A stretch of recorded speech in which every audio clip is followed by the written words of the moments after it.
you to imagine yourself back in 1863 and a recruiting officer like Major Martin Delaney has risen to speak.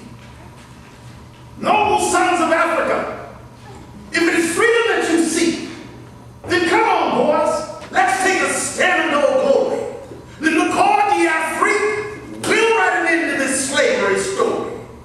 Now they say there are colored boys who won't fight to be free. Well, boys, you know they are not talking about the likes of you and me.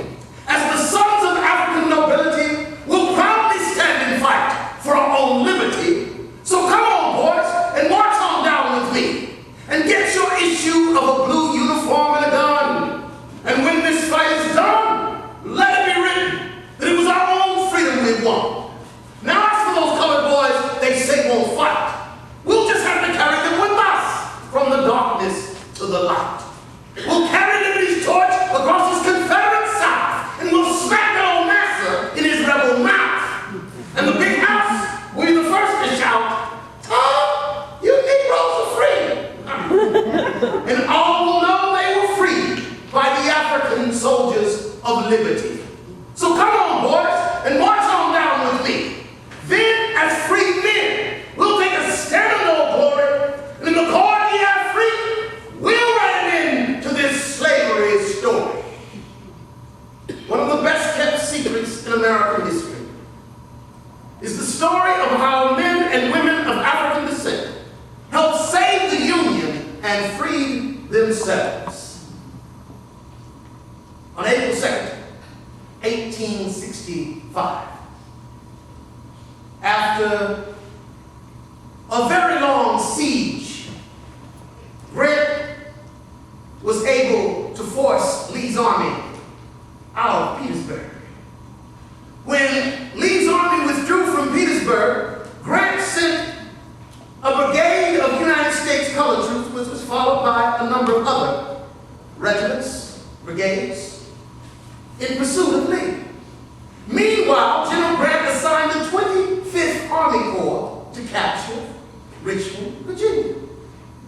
Ladies and gentlemen, the 25th Army Corps, led by General Godfrey Weitzel, was comprised of 32 regiments. All 32 regiments were United States colored troop regiments. According to General Grant's order of battle, it is an indisputable historical fact that American soldiers of African descent captured and occupied the capital of the Confederacy, Richmond, Virginia. Well documented in the official records, well documented in the newspapers of that day. One newspaper out of Washington, the National Republican, their headlines on April 4th, 1865 read, "Blacks capture Richmond." Pretty clear who captured Richmond.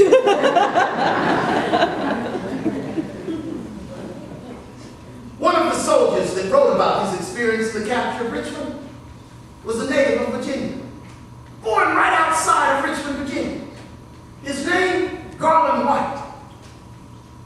Garland White, at 11 years old, was sold at an auction in Richmond, sold away from his family to a Georgia planter by the name of Robert Toombs.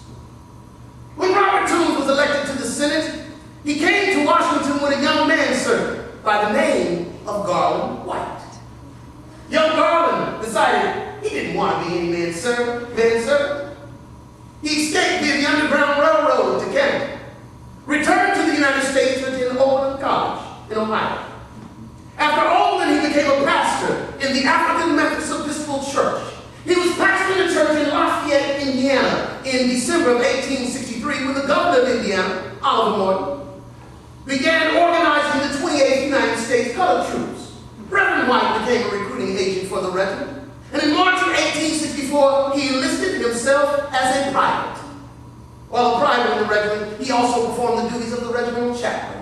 In October of 1864, the officers in the regiment wrote a letter to Secretary of War Edwin Stanton, requesting that Private Garland White be appointed their regimental chaplain.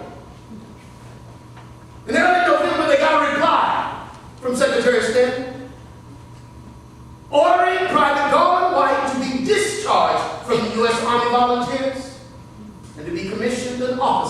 in the U.S. Army Volunteers, and he was appointed the regimental chaplain.